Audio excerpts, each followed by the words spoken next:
Hello guys, welcome to Coding Photocad YouTube channel. Here we important questions of computer design and I heard about you have an exams from this month 29 onwards. So I will cover all the subject important questions if I reach more audience, because of if ఎక్కువ audience reach అయితే నాకు కూడా motivation వస్తుంది మరికొన్ని subjects మీకు అందించాలని.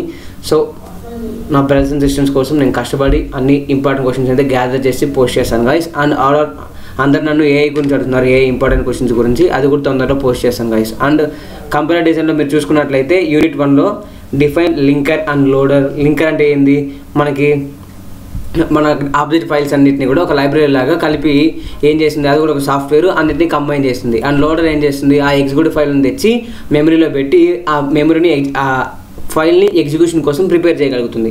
So ఇలాగ define linker and loader అడగచ్చు. And what is the lex tool గురించి అడగచ్చు. లెక్స్ టూల్ ఎందుకు యూజ్ చేస్తాము, lex is a software and which converts the source program into lex.yy.ll file create చేసి దాని నుంచి మళ్ళీ a.out ఫైల్ వస్తుంది కదా, అదే టోకెన్స్ జనరేట్ అవుతుంది కదా, దానికోసం యూజ్ చేస్తాము. And what is the difference between compiler and interpreter, and what is compiler, right A short note on regular expressions, what is structure of A compiler. Compiler యొక్క structure అడిగినప్పుడు కంపైలర్లో ఉండే phases అన్ని కూడా diagram వేయండి guys, అంతే. And write about the C compiler వేయండి అడుగుతారు. And what is finite automate అని అడగచ్చు, ఫ్లాట్లో ఉంది కదా. And what is tokens and how tokens are generated. So lexical అనాలిసిస్లో మన టోకెన్స్ జనరేట్ అవుతాయి కదా, దాని గురించి కూడా క్వశ్చన్ వస్తుంది గైస్.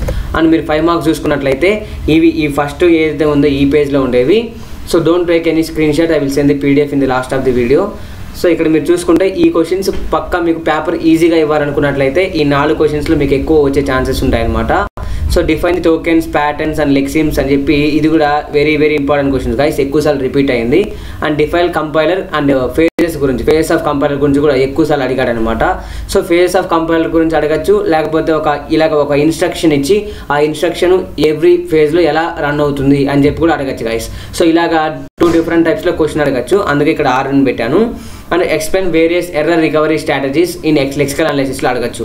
అండ్ గివెన్ అదే ఇక్కడ డిఎఫ్ఏ ఎన్ఎఫ్ఏ ఇచ్చి డిఎఫ్ఏ డ్రా చేయమని చెప్పడం, లేకపోతే ఎన్ఎఫ్ఏ డ్రా చేయమని చెప్పడం, లేకపోతే కన్వర్ట్ చేయమని చెప్పడము. సో ఇలాగ ఈ ఫ్లాట్లో ఉండే క్వశ్చన్ కూడా ఇక్కడ అడగచ్చు. మీకు పేపర్ సింపుల్గా ఇవ్వాలనుకున్నట్లయితే, కొంచెం హార్డ్గా అడగాలనుకున్నట్లయితే ఈ క్వశ్చన్స్ అయితే అడుగుతారు అనమాట. ఎలాగా explain with an example how lexical program perform lexical analysis for the arithmetic operators. So ఒక లెక్సిక్ ప్రోగ్రామ్ రాయమని చెప్తాడు అనమాట. సో ఇలా కొంచెం టఫ్గా అయితే అడిగే ఛాన్స్ ఉంటుంది. అండ్ ఇక్కడ ఇంకోటి కూడా ఉంది చూడండి, design the lexic program that recognizes the tokens of a C language and returns the token found. So ఇలాగ టోకెన్స్ ఏదైతే ఒక సి ప్రోగ్రామ్ నుంచి జనరేట్ అవుతుందో ప్రోగ్రామ్ రాయమని చెప్తారు లెక్స్ ప్రోగ్రామ్ని. And explain about input buffering concept in lexical analysis కూడా అడగచ్చు అనమాట. ఇది ఎలాగా ఎఫిషియన్సీని ఇంప్రూవ్ చేస్తుంది దేంట్లో, రికగ్నైజేషన్ ఆఫ్ టోకెన్స్లో. And demonstrate the DFA based pattern matches. So ఒకవేళ టఫ్గా అడగాలనుకున్నట్లయితే ఈ క్వశ్చన్స్ అడిగే ఛాన్సెస్ ఉంటుంది కాస్. అండ్ ఇంకా యూనిట్ 2లో మీరు చూసుకున్నట్లయితే 2-3 మార్క్స్ కోసం డిఫైన్ సిఎఫ్జి. సో ఇది ఆల్రెడీ మీకు ఫ్లాట్లో ఉంది. అండ్ వాట్ ఈస్ పార్సియన్ ఫ్లాట్లో ఉంది. Difference between top down and bottom up parsing. మనకి 2 టైప్స్ ఆఫ్ పార్సింగ్స్ ఉంటాయి కదా, దీంట్లో ఉండే డిఫరెన్సెస్ అయితే మీరు రాయాలన్నమాట. And what is ambiguity grammar. ఎప్పుడంటాము, మోర్ దెన్ 2 LMDs RMDs కానీ ఒక గ్రామర్ ఉన్నట్లయితే అంబిగ్యూటీ గ్రామర్ అంటాం. And write a small note on yacc tool, దాని గురించి కూడా అడగచ్చు అనమాట. And what is the role of syntax analysis in compiler డిజైనింగ్. సో అలా కూడా ఒక 2-3 మార్క్స్ ఛాన్సెస్ ఎక్కువగా ఈ క్వశ్చన్స్ రావడానికి. అండ్ 5 మార్క్స్ చూసుకున్నట్లయితే what is left recursion, describe the algorithm used for eliminating the left recursion and remove the left recursion for the following grammar and also finds the first and follows కనుక్కోవాలి. దేనికి, ఈ గ్రామర్కి అనమాట. ఇదే రాకపోవచ్చు but ఇంకా examples practice చేయండి, అప్పుడు మీకు కాన్సెప్ట్ అర్థమైపోతుంది. కాబట్టి ఒకవేళ కనుక్కోమంటే మీకు నెక్స్ట్ టైం స్పీడ్గా వెళ్తారు, ఎగ్జామ్స్లో స్పీడ్గా చేయడానికి యూజ్ అవుతుంది. And difference between top down and bottom up parsing. So మీకు ఇది 5 మార్క్స్ అడిగితే మీరు 5 పాయింట్స్ రాయండి, 2-3 మార్క్స్ అడిగితే 2 మార్క్స్ అడిగితే 2 పాయింట్స్ రాయండి, 3 మార్క్స్ అడిగితే 3 పాయింట్స్ రాయండి గైస్, బాక్స్ చేసి. So that's enough. And discuss about LR parser and explain it's advantages and characteristics అనమాట. ఎల్ఆర్ పార్సర్ యొక్క ఇలా అడగచ్చు. And show that the following grammar is LALR of 1. So ఇలాగ grammar ఇస్తారనమాట. ఖచ్చితంగా మీకు ఇలాంటి క్వశ్చన్ అయితే ఒకటి వస్తుంది. సో ఈ ఖచ్చితంగా ఒక క్వశ్చన్ అయితే వస్తుంది గైస్, ఏదో ఒక దానికి LALR కన్నా, LR కన్నా, సింపుల్ LR కన్నా, లేకపోతే CLR కన్నా ఇచ్చి ఖచ్చితంగా ఇలా గ్రామర్ ఒకటి ఇచ్చి వాళ్ళు ఆ గ్రామర్ని మన దాంట్లో చూపించమంటారు, డయాగ్రామ్ వేయమంటాడు అనమాట. ఆ పార్సర్ని యూజ్ చేసుకొని మనం పార్సింగ్ టేబుల్ కూడా డ్రా చేయమని చెప్పి అడగచ్చు. సో ఇక్కడ చూడండి, ఇక్కడ సిఎల్ఆర్ గురించి అడిగాడు, అండ్ ఇక్కడ LRF 0 అడిగాడు, అండ్ SLRని కన్స్ట్రక్ట్ చేయమన్నాడు. సో ఇలా ఖచ్చితంగా ఇలాగ ఏదో ఒకటి ఖచ్చితంగా వస్తుంది గైస్, దానివల్ల ఖచ్చితంగా నేర్చుకోండి. And write down the algorithm for recursive descent parsing, explain RD process with an examples. Recursive descent process యొక్క ఎగ్జాంపుల్స్ అయితే రాయాలి ఇక్కడ. సో ఇది కూడా మోస్ట్ రిపీటెడ్ క్వశ్చన్ అనమాట. అండ్ యూనిట్ 3లో చూసుకున్నట్టయితే మీరు 2-3 మార్క్స్వి what are the evaluation orders for syntax directed definition. So దీనికి syntax directed definition and syntax directed translation ఉంది కదా, STD SDT. సో దీని మధ్య డిఫరెన్స్ అనేది చాలా రిపీటెడ్ క్వశ్చన్ అనమాట.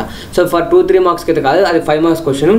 ఇక్కడ చూడండి, explain the variance of syntax tree and what are the applications of syntax directed translation, type checking అంటే ఏంది, ట్రీ అడ్రస్ కోడ్ అంటే ఏంది, సింటాక్స్ ట్రీ అంటే ఏంది, L అట్రిబ్యూట్స్ అండ్ SDT అంటే ఏంది, what is the role of intermediate code generator compiler designing ఫేజ్లో దాని రోల్ ఏంది, ఇలాగా ఈ క్వశ్చన్స్ అడగచ్చు guys.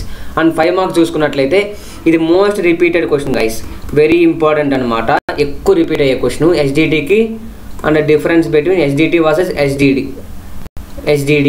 And write about annotated parse tree with an example, దీని గురించి అడగచ్చు అనమాట. ఎందుకంటే సెమాంటిక్ అనాలిసిస్లో జనరేట్ అవుతుంది కదా అన్నోటేటెడ్ పార్స్ ట్రీ అని, దీని గురించి కూడా ఎక్కువ కాన్సెప్ట్ మీరు ఎక్స్ప్లెయిన్ చేయాలి, జస్ట్ ఆ ట్రీని డ్రా చేయాలి. Compare L attributes and S attributes మీరు కంపేర్ అయితే చేయాలన్నమాట, ఈ రెండింటిని కూడా. ఇది కూడా most repeated question guys. And demonstrate the concept of SSDs used in the syntax directed translation and explain the tree address code. ఇది కూడా most repeated question guys. And explain about variance of syntax trees అనమాట. 2 marks 3 మార్క్స్కి రావచ్చు, లేకపోతే 5 మార్క్స్కి రావచ్చు. And ఇక్కడ ఇంకా చూడండి ఏమేమి ఉన్నాయి, evaluation orders SDD syntax directed ట్రాన్స్లేషన్లో దాని యొక్క ఎవల్యూషన్ ఆర్డర్ ఎలా ఉంటుంది, and role of type checking intermediate కోడ్లో ఎలా ఉంటుంది, and common type checking techniques గురించి అయితే రాయండి. And give the syntax directed definition for a simple desk calculator, ఇది కూడా మోస్ట్ రిపీటెడ్ క్వశ్చన్ గైస్, దీన్ని కూడా నేర్చుకొని వెళ్ళండి. అండ్ ఇక్కడ చూడండి, ఇక్కడ ఇన్పుట్ ఎక్స్ప్రెషన్ ఇచ్చాడు కదా, ఈ ఇన్పుట్ ఎక్స్ప్రెషన్కి అన్నోటేటెడ్ పార్ట్స్ ట్రీని డ్రా చేయమని చెప్పాడు. సో కన్స్ట్రక్ట్ చేయమన్నప్పుడు ఇలాగ ఎక్కువ ఇన్స్ట్రక్షన్స్ని ఇచ్చి వాళ్ళు కన్స్ట్రక్ట్ చేయమంటారు అనమాట పార్ట్స్ ట్రీలని. లేకపోతే మీరు ఫస్ట్లో చూస్తున్నట్టు NDFA ఆర్ DFAని డ్రా చేయమని చెప్పడం, పార్ట్స్ ట్రీని డ్రా చేయమని చెప్పడం, ఇలాంటి క్వశ్చన్స్ ఎక్కువ వస్తాయి. How are inherited attributes difference from synthesized attributes, ఇది కూడా మోస్ట్ రిపీటెడ్ క్వశ్చన్ గైస్, ఇది కూడా వెరీ ఇంపార్టెంట్ అనమాట. అంటే టఫ్గా పేపర్ వస్తే ఈ క్వశ్చన్స్ వస్తాయి, సింపుల్ పేపర్లో అయితే మిగతా క్వశ్చన్స్ రావచ్చు. And what is three address code for condition statements, switch if స్టేట్మెంట్స్కి ట్రీ అడ్రస్ కోడ్ ఎలా డ్రా చేస్తాం అనమాట, క్వాడ్రపులు అవి ఉంటాయి కదా, సో వాటిని ఎలాగా మనం బాక్సెస్ డిజైన్ చేస్తామని. అండ్ ఇక్కడ చూడండి యూనిట్ 4 నుంచి అయితే, యూనిట్ 4 మనకి ఎన్విరాన్మెంట్ వేరియబుల్స్ ఉంది కదా, so run time environment variables అని, రన్ టైమ్ ఎన్విరాన్మెంట్ దాంట్లో అనమాట. What is stack memory, what is heap memory.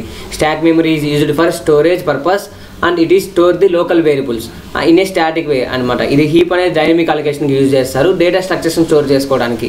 So and what is the use of run time environment, ఒక ఎన్విరాన్మెంట్ అనేది ఎలా యూజ్ అవుతుంది, ఎన్విరాన్మెంట్ ఏం చేస్తుంది, ఇట్స్ మ్యాప్స్ ది, ఇది దేని మ్యాప్ చేస్తుంది అనమాట, మనం ఏదైతే ఇక్కడ ప్రోగ్రామ్ ఉంటుందో ప్రోగ్రామ్స్లో ఉండే వాటిని మ్యాప్ చేస్తుంది ఫైల్స్ అన్నిటిని.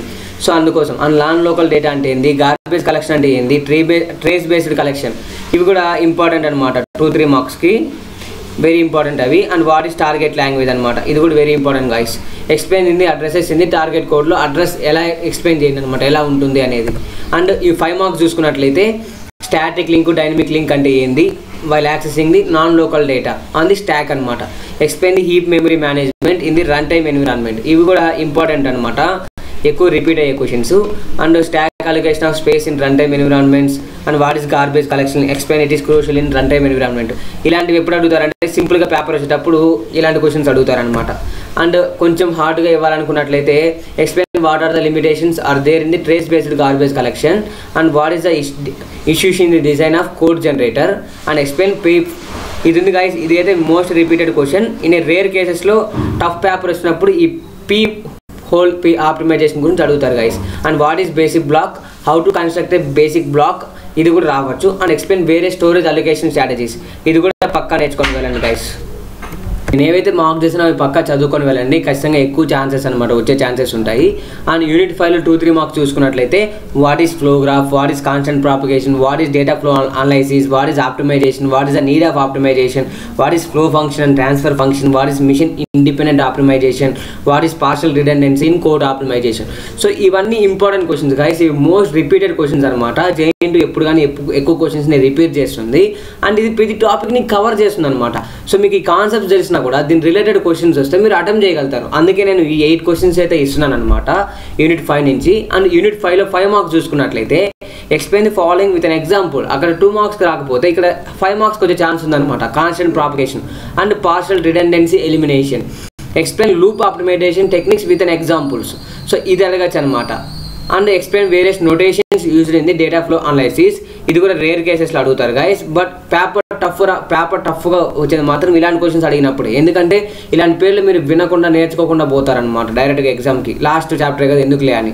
So differentiate between machine dependent and machine independent optimization.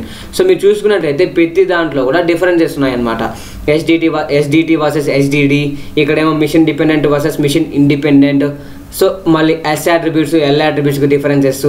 So ఇలాగ డిఫరెన్సెస్ ఎక్కువ ఛాన్స్ అడుగుతారు గాయస్, ఎక్కువ ఛాన్సెస్లో అయితే. And the basic terms of data flow analysis గురించి ఎక్స్ప్లెయిన్ చేయమంటాడు. And explain details about how one instruction ఈ స్కెడ్యూలింగ్ విత్ అన్ ఎగ్జాంపుల్. ఒక ఇన్స్ట్రక్షన్ ఎలా షెడ్యూల్ అవుతుంది దాని గురించి కూడా అడిగే ఛాన్సెస్ ఎక్కువ. And what is flow graph, explain how the given program can be converted into flow graph. So ఇది కూడా బాగా ఇదైతే నేర్చుకొని వెళ్ళండి గైస్. నేను లాస్ట్లో పీడిఎఫ్ షేర్ చేశానని చెప్పాను కదా. For that you have to like this video and share this video to your friends also. And అక్కడ మీకు పీడిఎఫ్ కావాలనుకున్నట్లయితే మీరు మన డిస్క్రిప్షన్లో codingpadaka.blogspot.com నుంచి ఒక పోస్ట్ యొక్క లింక్ అయితే ఉంటుందన్నమాట.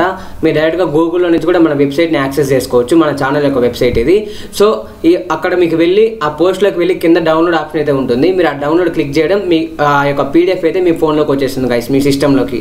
సో ఆ పీడిఎఫ్లో ఈ క్వశ్చన్స్ ఏదైతే ఈ స్లైడ్స్లో ఉన్నాయో ప్రతి క్వశ్చన్ దాంట్లో ఉంటుంది. మీరు డైరెక్ట్గా ప్రిపేర్ అవ్వచ్చు గైస్ అక్కడ నుంచి. So please share this video to your family friends also. They also can learn and they also prepare for their exams guys. So మీకు ఇంకా ఎలాంటి టైప్ ఆఫ్ వీడియోస్ కావాలి, ఎక్స్ప్లెనేషన్ వీడియోస్ కానీ ఏ సబ్జెక్ట్స్ పైన కావాలనేది కింద కామెంట్ చేయండి guys. And thank you for watching.